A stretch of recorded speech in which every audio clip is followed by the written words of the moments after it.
With significant progress registered in the containment of COVID-19, I believe it is now time to shift our focus from survival to coexisting with the disease.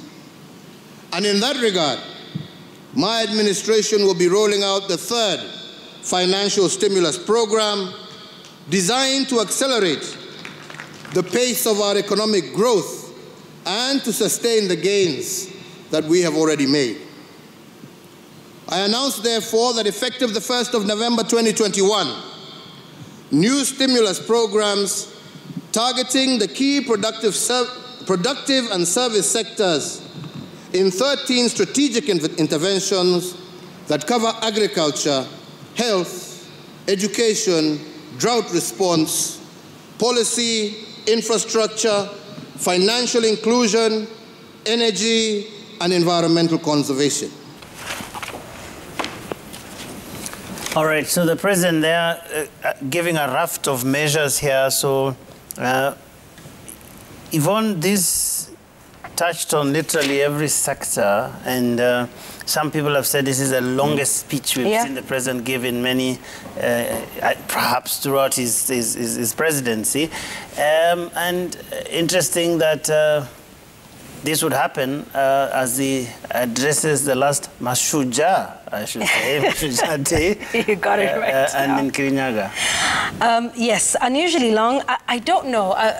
I'm tempted to imagine we might see more of these long ones, because these are his final speeches as he exits. And for the record, he has another Madaraka Day to address before he... Yes, but this was his last Mashujaa Day. Yes. But if you noted, even before he talked about the economic stimulus packages, you know, the interventions, 13 of them, he did go on and speak quite at length about the achievements from his entire administration. It wasn't even just from the last year. He spoke about things that were implemented in 2014 and 2016, 2017, coming up to date. I think, you know, praising his achievements within the healthcare sector, especially during COVID, talking about the increase in the number of ICU units, an increment in the country's total health workforce. He called it a nearly 100% increment. He talked about CBC. He talked about, you know, a number of interesting reforms, particularly in what would appeal to the local audience in Kirinyaga, things like tea sector, Kenya Meat Commission, the rice sector, you know, because in as much as this was a national holiday, it was also appealing to those who are there, particularly in Kirinyaga. And so that was what was interesting. It almost seemed like one of those goodbye speeches and focusing on his legacy. And then choosing that venue to announce what is a third stimulus package during COVID-19. So that was interesting, and I think we'll see a little bit more of this as we come later. Some of those interventions will not happen immediately. I think like with the construction of classrooms, Parliament would need to allocate the money that is required for this. We saw farmers in, I think, the sugarcane sector complaining today, saying the 1.5 billion that was allocated to them is nowhere near enough. If you take a look at just other issues, including CRB that we talked about on my Explain a little earlier, won't happen immediately. But I think whilst it was big on the achievements, you know, there's also quite a few issues on the ground. You know, a number of issues, the issue of unpaid bills, the issue of, you know, he praised the equipment scandal, I mean, the equipment scheme at the county level. That has come up with quite a few issues there. CBC is, in fact, in court with complaints about, you know, how the rollout has been done. He praised it, but didn't quite address some of those issues that have been addressed by Kenyans. If you take a look at infrastructure, which he talked about, you know, in glowing remarks, there's been complaints about the cost of that, the rate of borrowing to fund that. There's been questions on the rollout of UHC, questions in the health sector, including the KEMSA scandal that remains unresolved to date. So those are just my thoughts on, you know, the achievements he listed, the interventions, and what really is happening on the ground. But like I said, more of these long speeches, you know, speaking about his achievements, we will see in the next public holiday celebrations that we'll see. Yes, Yvonne talks about the venue and the significance thereof. I mean, this is the backyard. The president has been accused by different people of not doing enough there, and it almost appeared like he went with a report card and say, hey, look, this is what I've done. What is this that you've been told all these years? And that is interesting at a time, obviously, when the president has been trying to conquer, as it were, that electorate in the face of what seems to have been a disagreement on certain things that may have happened during his presidency, insofar as that constituency in the wider Mount Kenya region is concerned. Yes, Joe, and there was the little matter of addressing the source of the name Kenya when he spoke quite a bit about Kirinyaga and how some chief Kivoyo Amwendwa was involved in basically pronouncing the name Kirinyaga to the colonial authorities, and then Kraf, the colonial missionary, then decided it's Kenya. Where I come from, that conversation, that bit of the speech would be contested. but I don't think I should go into that for tonight. For another day? Yes, but there is the issue of the backyard, this central Kenya backyard. If there is one place that has given the president a headache for the last few years, it is his own central Kenya backyard. Remember, around this time last year, we were at the height of some interesting conversations about the region being left behind, the region not getting the benefits of being in government and all that. And substantively, the president used the opportunity not just to outline what he has done for the people around that region, but also nationally. I saw what I would call a legacy speech, a legacy defense speech. And this is likely to be the trend we're going to see with President Uhuru Kenyatta as he nears the end of his term. When it comes to the next public ceremony, which is December 12th, the Jamhuri Day, we will hear also, there'll be a lot of accounting in this speech. There'll be a lot of, here is what I have done and here is what I'm doing. And when you look broadly at the stimulus package, I am reminded of the last year of President Mwai Kibaki. If you remember, Joe, Mwai Kibaki in 2012 and 2012 got into this project launching spree. That was when we launched the SGR. We also launched the Greenfields airport at JKIA, supposed to be a new terminal. And it looks to me like this is a trend with outgoing presidents, because in the last year, legacy becomes a central plank of their conversations with the public and public engagements. If you look at the amount of money that has been sent in the way of the stimulus package, whether you're talking of the agricultural sector or energy, and look at what the president was doing. He was targeting sectors that have a direct implication on the cost of living. He wants to talk to this issue of the cost of living. How do you address that? When it gives the energy sector a deadline of December 24, yeah. And remember, there was a task force that already sat to basically relook at the pricing of energy in this country. You will notice that he is looking at answering this question of the cost of living as he goes towards the end of his term. He has also used the opportunity to defend some of his pet projects, yeah. Including the controversial ones. He went at length into the issue of Kenya Meat Commission and basically gave the numbers and said, look, from 8 cows a day to 185. Yeah. I can tell you again, I mean, that's a substantial number of cows to slaughter in a day. You would know. I would know. And so basically, what we're going to see, not just with Mashujaa Day, but also with Madaraka Day? Madaraka Day is coming towards Jamhuri, yes. It's Jamhuri Day next, and then Madaraka Day. Yeah. We will see a president who will be very energetically defending his record and explaining what he has done, putting the numbers on those speeches.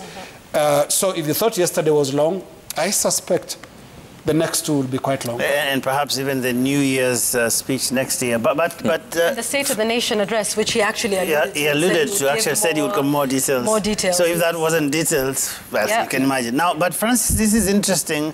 Lina's talked a lot about legacy, and that becomes even more important, one would imagine, for a president who doesn't look like he's going to fold his arms and just let things unfold around his succession. He seems to be keen on, in some respects, determining a few things that happen with regard to his succession. I think he's said this many times that, you know, you people vote wisely because all of these things that I have done, if you want them to continue, then you have to vote wisely. So in a sense, shepherding his base in a certain direction and saying, this is what I have done, so that when the time comes when he says, this is where we ought to go, that perhaps that conversation becomes easier, becomes more tangible. I found that interesting, that he would go to that length to defend his legacy. Would be great if he's completely leaving and sort of letting us do our own thing, but there's a sense in which one feels that he is leaving, yes, but he will not just leave. Yeah, interestingly, Joe, I listened to that speech. It was about 6,280 words. And the 13-point strategic interventions, I did a quick count and it was coming to about 24.7 billion shillings, effective 1st of November. So it means a supplementary budget should be on the way for the National Assembly to deal with, because some of these things are money issues, and so they will require allocation and reallocations.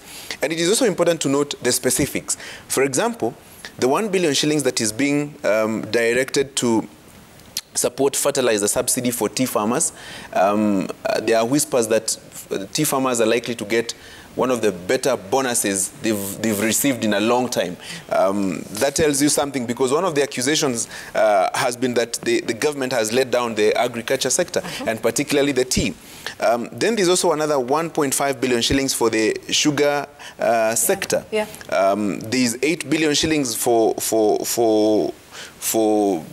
construction of classrooms for CBC.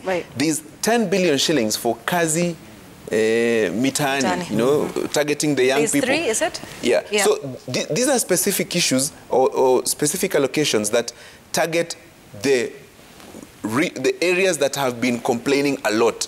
The youth, because of lack of employment, farmers, particularly the tea, coffee, sugar, and even the livestock farmers have also been considered.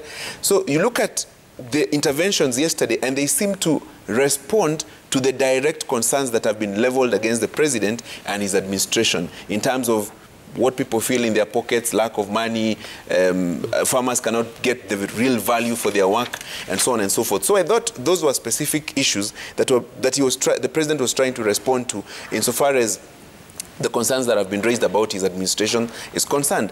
It is also important to take note of what has been the rallying call, especially from members of parliament allied to the deputy president. They have been saying once they get into power, they will ensure that there are better prices for tea, for coffee, and for all produce. You know, they have been agitating for GMR, guaranteed minimum returns. And so I would think some of these interventions that the president was announcing yesterday are meant to deal or respond to certain concerns that have been raised specifically. Number two, Parliament's role in this.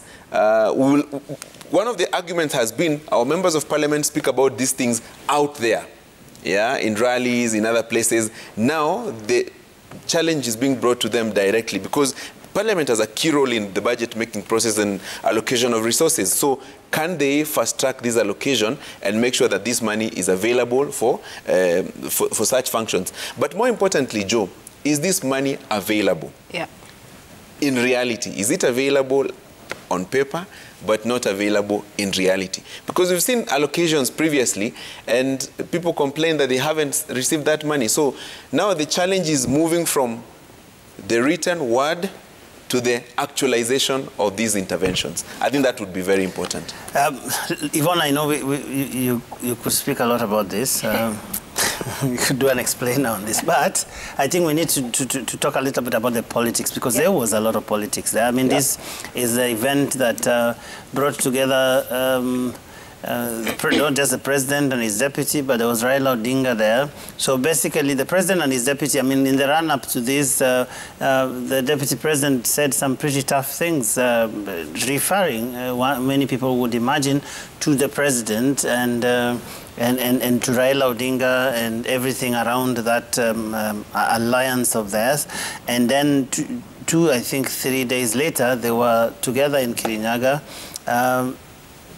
What did you see in terms of just the dynamics around that meeting, I mean that event, with these three leaders in that one place? So what was interesting was, I think just days before, the deputy president was doing his tour of the coastal region, and there were some pretty heavy sentiments that was said there, that I supported Raila, and then I supported Uhuru, and there were some very strong terms. Now what I saw with the two of them, specifically the deputy president and the ODM leader, was now two different attempts at trying to appeal to the voters. So I'd like us to listen to two of those sound bites back to back, or rather three of them if we can.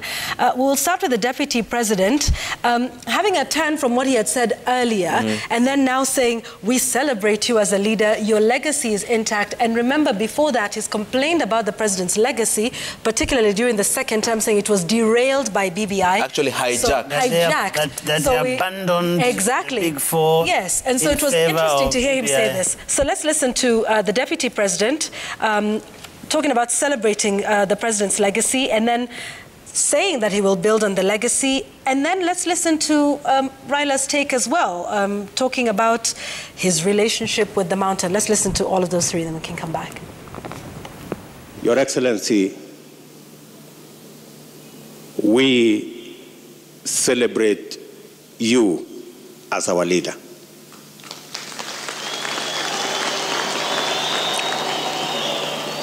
The last 9 years has seen unprecedented transformation in our country. From the SGR to the almost 11,000 kilometers of new tarmac in Kenya, to the almost 8 million people connected to electricity, to all the transformation in our education sector. Your Excellency, your place in the history of Kenya is not only secure, but it is prominent.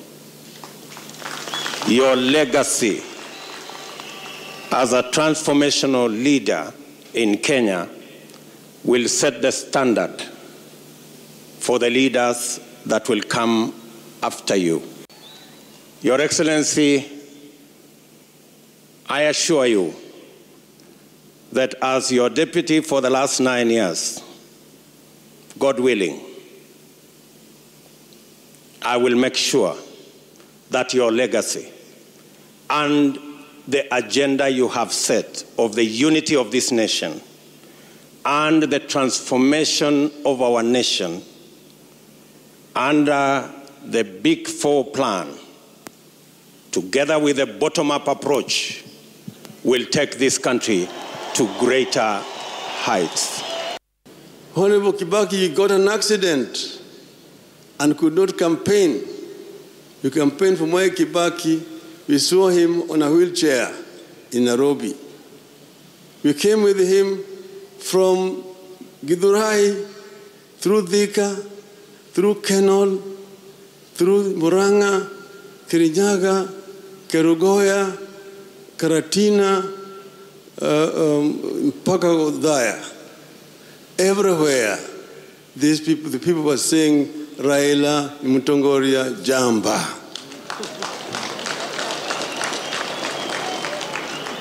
So Raila Odinga is a friend of the mountain and has been able to climb the mountain. I thank you. To two presidential hopefuls speaking there, one speaking on the continuity and carrying on of a legacy which just days before he didn't seem too optimistic about, and one saying, look, I'm your friend, and endearing himself to the people and of course asking for their votes.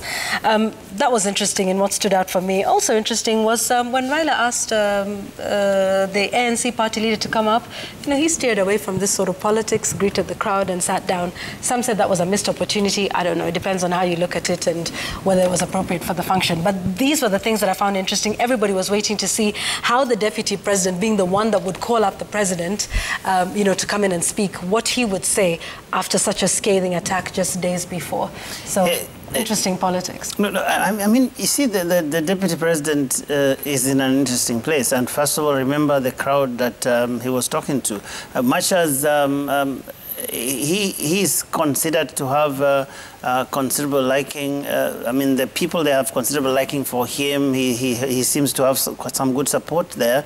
He also knows that he can't go there and start speaking certain things about the president. He has to sort of respect that space, and that is something that I'm told is closely guarded in that place. You do not speak in a certain way against the leaders, whatever you might think about them in such an event. So I think he had that at the back of his mind, but at the same time, very cleverly sneaking in his bottom-up approach, saying, well, you know, what I call, God willing, I will continue this legacy. Using the bottom-up approach. Yeah, but he has to... He's in a place where I think he's perpetually conflicted, the deputy president, because on the one hand, he has been saying over the last several months that he does not think that the president continued with the Big Four agenda in the second term. He hasn't mentioned him in those terms, but who else was there to implement the Big Four if not the president? He has been saying that they did very well in the first term, but since the handshake came and the focus shifted to BBI and changing the constitution, na kutengeneza cheo kwa wakubwa and all of those things he's been saying, that sort of the second term did not have anything to do with Big Four.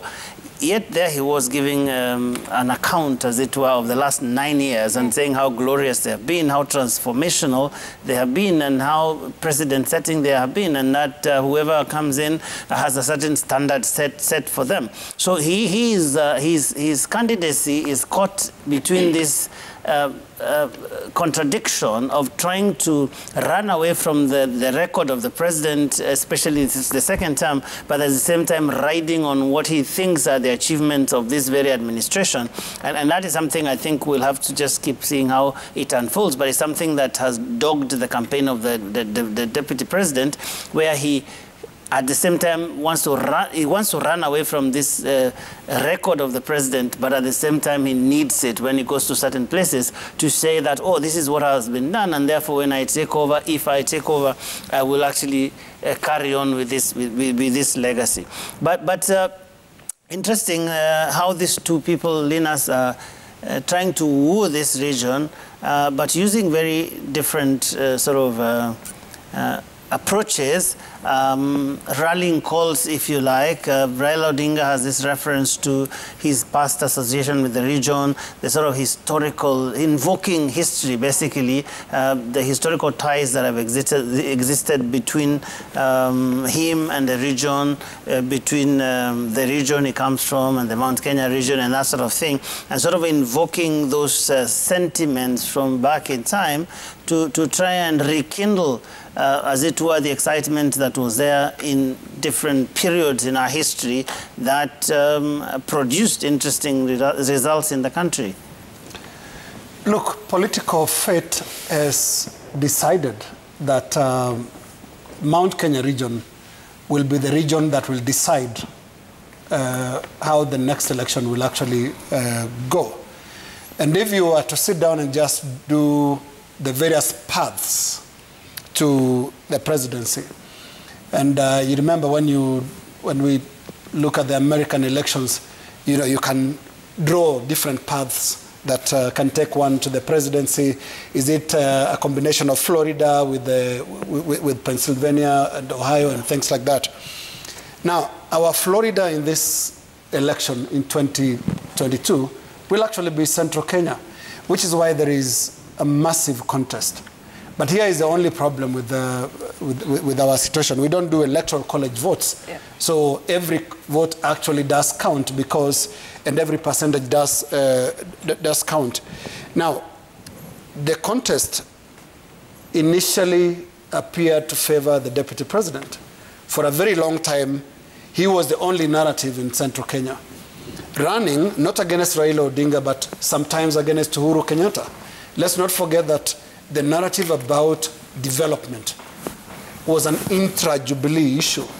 It was within Jubilee. Remember the Tangatanga versus Kieleweke. Tangatanga for those who are pro the DP, and Kieleweke for those who are pro the president. So the scramble for central Kenya began first as an intra-Jubilee issue of factions supporting the president and those supporting the deputy president. In the last few weeks, we've seen some change. There's a new player here, and that player is Raila Odinga.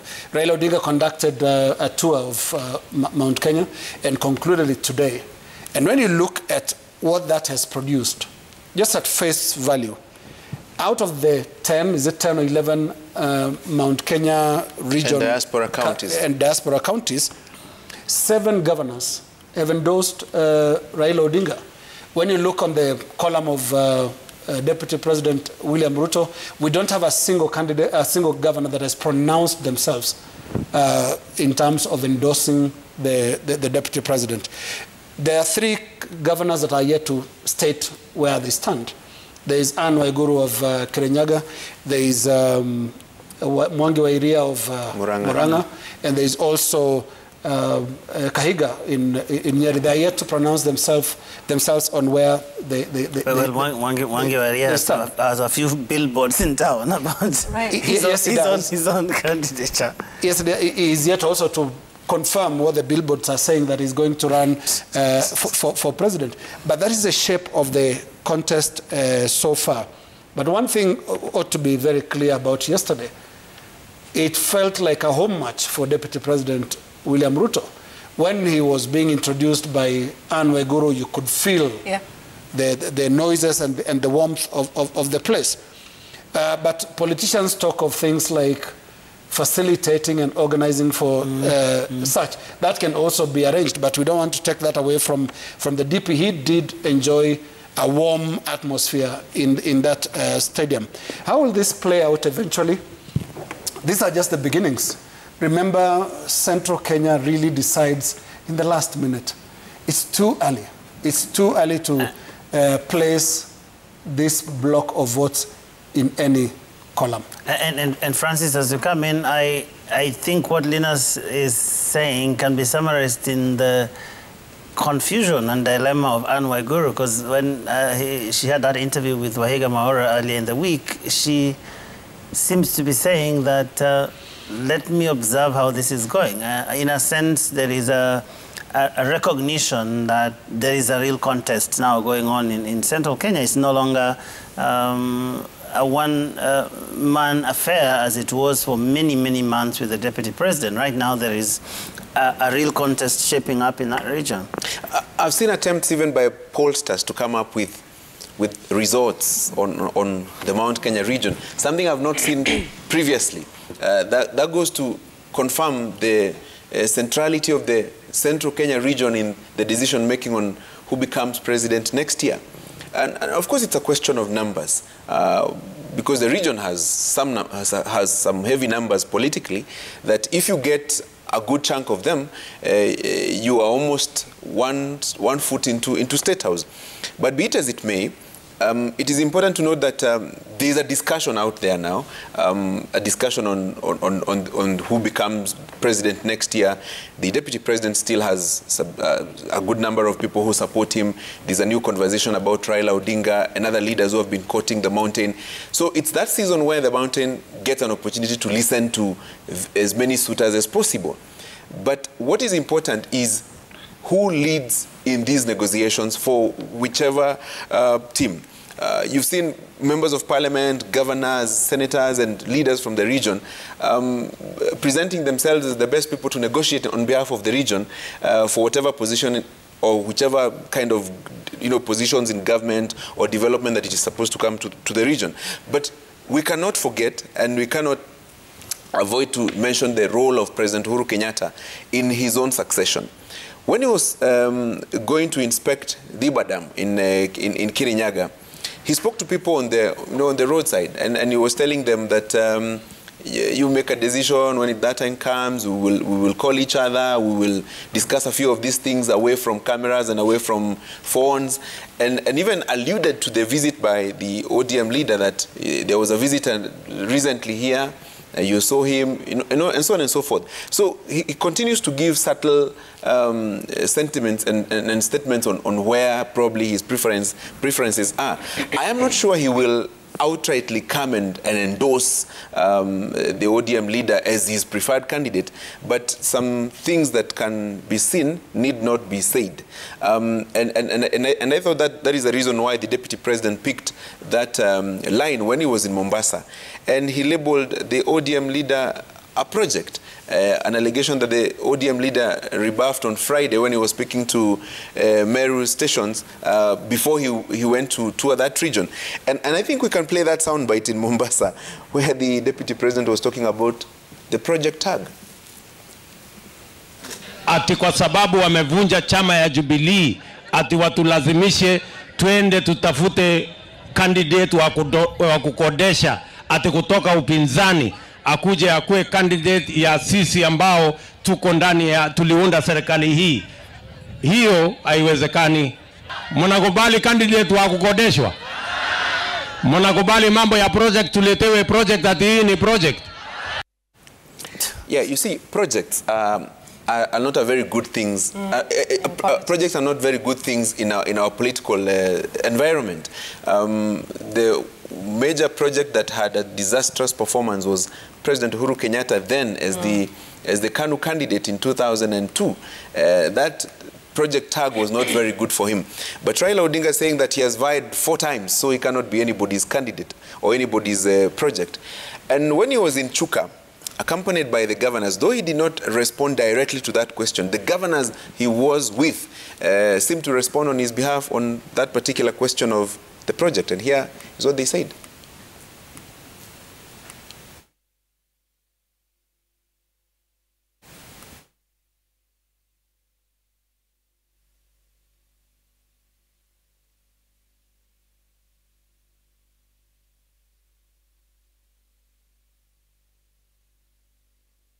The governors that he was with were Derito Mureithi, Muthomi Njuki, Francis Kimemia, Kiraitu Murungi, and they all seemed to say very nice things about Raila Odinga. So, put it this way, the discussion is out there. How much, or in terms of support, does the deputy president have now? How much did he have back in the months? How much did Raila Odinga have? How much does he have now? And what does the future hold? I think those are the discussions out there. And as Lina says, we still have some time. Let's observe and see what is happening there. But I think the discussion is now real out there, coupled, of course, with the question of voter registration. That doesn't seem to have a lot of oomph and push, especially in the Mount Kenya region, for obvious reasons, if I may think so. And I just wanted to talk about, the Deputy President's trip to the coastal counties was quite extensive.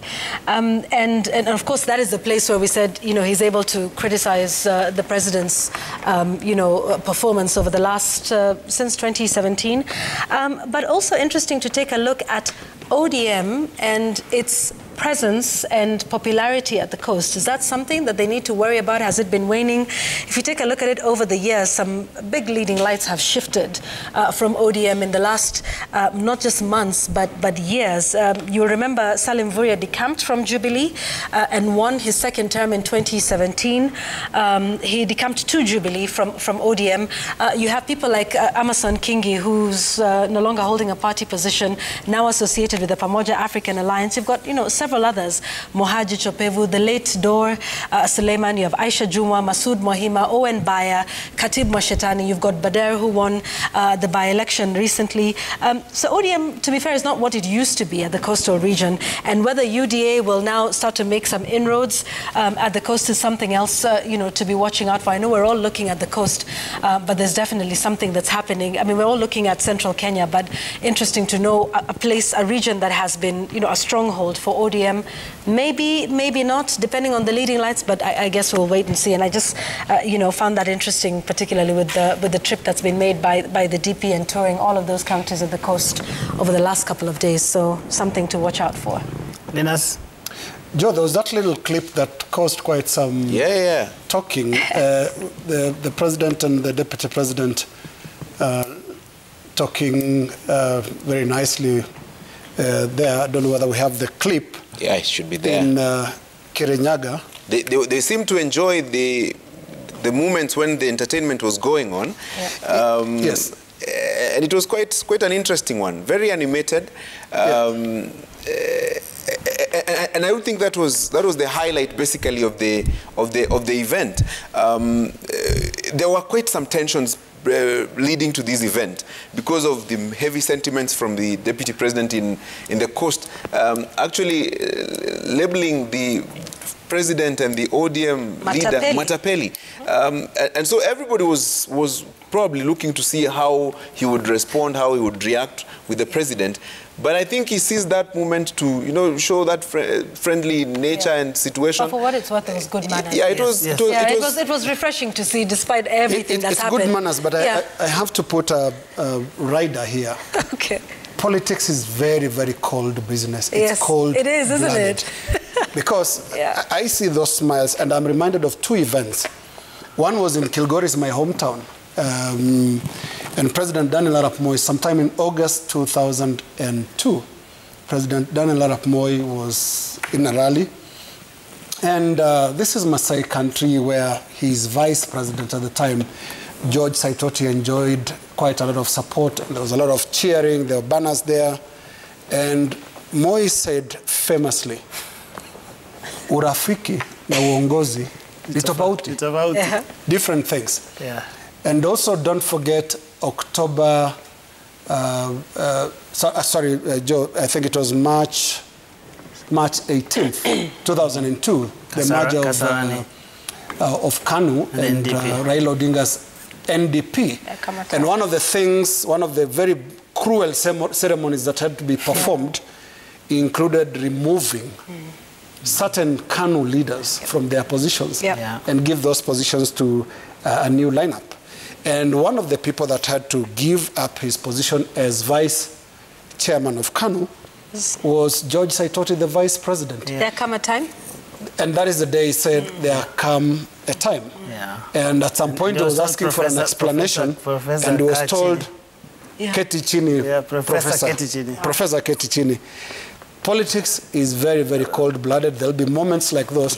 The one thing we don't have the benefit of in Kirinyaga is the benefit of lip reading because of the masks. But you know, that could as well have been a very tough thing that the president told him. Because, I mean, look, if you remember when the first time when the BBI document was being unveiled at the Bomas of Kenya, and the president went on about how he had informed his deputy about everything, and he said that shida sasa William ni kama badala kungojea battle pale anarudi nyuma huku, you know. And what did the DP do at that point? He actually shot out of his seat, went to the president and kind of whispered something like, you know. That's right. And then they sort of laughed about it. And yet the president actually said something that if you were to think about it, was very deep in terms of political messaging. That, hey, this guy is so impatient that he can't wait for me to finish my term. And here he is busy trying to succeed me and I'm still here. And yet the deputy president kind of trying to diffuse the tension that whole thing would have created if the president had gone on. He actually went there and sort of, you know, charmed the president and everything, and the president left the whole thing there. So I'll not be surprised if there the president was telling sasa ni nini ulikuwa unasema huko Mombasa bwana. Then the DP would just laugh about it and it's never that serious. And look, it comes as a moment of relief because there is one thing you can observe, and Francis was in Kirinyaga Stadium yesterday. There's something about public celebrations and public functions that are attended by presidents. That is where the real separation line is clear. You know the difference between the president and whichever other politician and the rest. He is the guy who arrives last to a lot of fast. Yeah, to a lot of ceremony, the security movement there. He is the only person who shall inspect the guard of honor. You will stand there and wait. So it potentially quite a reality checker for politicians. And if you remember in the old days of President Daniel Arap Moi, even approaching the seat there, you'd see a lot of images of politicians actually kneeling down. Yes. Not to adore, but basically to be in respectable height while conversing with the president. Imagine bending over the president from this position. So it is an intimidating and a reality checker. And that is when even politicians, like we've seen the president and the deputy president getting into these tussles, in national holidays like this, everyone knows their place. Even their opposition leaders, you can see that, this is something they all aspire to be, because there's a huge, huge difference. And with African presidents, we make a big show of what our president is. I mean, look at the number of motorcycles. Outriders, just to create a certain aura that separates you you probably from don't need all of them, the ordinary folk. Yes. Okay, and we need to go. We need to go now. As we do so, Linus talks about knowing your place. I think it also goes a step further, knowing what to say, when, where, how. And I would think that those are some of the things that we saw yesterday. Even the choice of words by the deputy president was very specific, and I would think very well planned, because that is not a place where you will go and bash the president, as has happened in the political rallies. Somebody who listened to the deputy president 3 days ago would have wondered what happened, what changed here yesterday when he talked in very nice terms about the president, his legacy, almost saying he's the hero, yet the 2 previous days, he had called him together with the ODM leaders some not very nice words. And I would think it is basically about knowing where you are, what to say, how to say it, so that it also resonates with the crowd that is there. And I would think those are some of the things that we would continue to see. But I would be the last person to think that what the pictures that we saw of the president and the deputy president was a ceasefire yesterday at the stadium. I don't think it was a ceasefire. Maybe a temporary kind of a scenario where we have visitors, we have a big event, we have a big ceremony. Let's first put our quarrels aside. Once we are done with this, now we can go back. We can now go back to normal life. Didn't we see the leaders of Kirinyaga also do that? Yeah. But talking about what we need to do when, do you know what you need to do now? Your punchline. I really get to start. So here I am. Well played.